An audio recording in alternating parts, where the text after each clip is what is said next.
آج اسرائیل کی جو انٹیلیجنس کے جو چیف ہیں انہوں نے بڑا بیان جاری کر دیا ہے. انہوں نے کہا ہے کہ ہمیں ایران کے اوپر حملہ کرنے کی کیا ضرورت ہے، ایران کے پاس تو نیوکلیر بم ابھی تک موجود ہی نہیں ہے. ان کا یہ بھی کہنا تھا کہ ایران نے ابھی تک یورینیم کی افزودگی یا ہتھیاروں کے گروپ کو جوہری ہتھیار بنانے کا فیصلہ ابھی تک نہیں کیا ہے.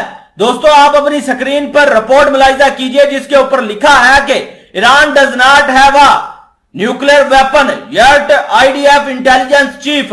بتایا گیا ہے کہ ایران کے پاس ابھی تک جوہری ہتھیار نہیں ہے. اسرائیلی IDF انٹیلیجنس کے چیف اس رپورٹ میں بتایا گیا ہے کہ جیسا کہ اسلامی جمہوریہ جوہری ہتھیار کی تلاش میں آگے بڑھ رہا ہے. ملٹری انٹیلیجنس کے سربراہ ہارون حلوہ نے کہا کہ IDF ہر وقت ایران کے اوپر حملہ کرنے کے لیے بھی تیار ہے. IDF intelligence major general Aharon Haliva نے پیر کے روز کہا کہ ایران نے ابھی تک یورینیم کی افزودگی یا ہتھیاروں کے گروپ کے محاذوں پر جوہری ہتھیار بنانے کا فیصلہ کیا ہی نہیں ہے. IDF کے انٹیلیجنس سربراہ نے اس بات کی تصدیق کی ہے کہ ایران اسرائیل کے لیے سب سے بڑا خطرہ ہے. ان کا تنازع صرف نیوکلیر بم یا خطرناک میزائلوں کے مسائل یا ان کے جو جنگجوؤں کے مسائل یا حزب اللہ تک محدود نہیں ہے. IDF انٹیلیجنس کے چیف نے مزید کہا ایران متعدد محاذوں پر اسرائیل کو نشانہ بناتا آ رہا ہے.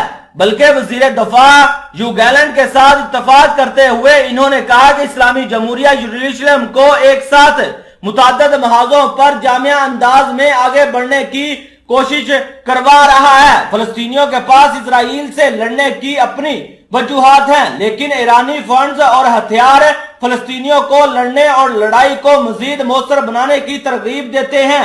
دلچسپ بات یہ بھی ہے کہ حلوہ نے کہا کہ حزب اللہ کے سربراہ حسن نصر اللہ نے اب 13 مارچ کو میگوٹ کے قریب سڑک کنارے بم حملے کو غلطی سمجھتے ہیں کیونکہ وہ سمجھتے ہیں کہ اس سے بہت زیادہ وسیع تنازع ہو سکتا تھا.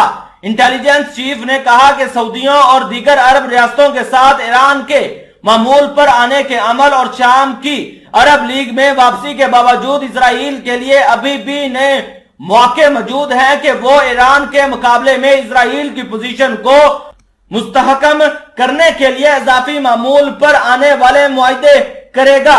مزید بتایا گیا ہے انہوں نے کہا کہ یوکرین کے خلاف روس کی مدد کرنے میں ایران کی غلطی نے مغرب کو ایرانی جوہری مسائل سے کہیں زیادہ اس کے خلاف کر دیا ہے.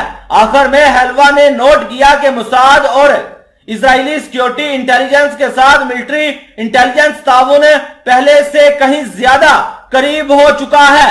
انہوں نے یہاں تک کہہ دیا ہے کہ ہم اپنے جو پلان ہیں وہ روزانہ ٹیبل پر تیار کر رہے ہیں تاکہ ایران کے جوہری ہتھیاروں کے اوپر حملہ کرنے کے ساتھ ساتھ ایران کی کمر بھی توڑی جا سکے تاکہ ایران مڈل ایسٹ کے اندر جو ہمارے لیے خطرات پیدا کر رہا ہے اس کو کم کیا جا سکے.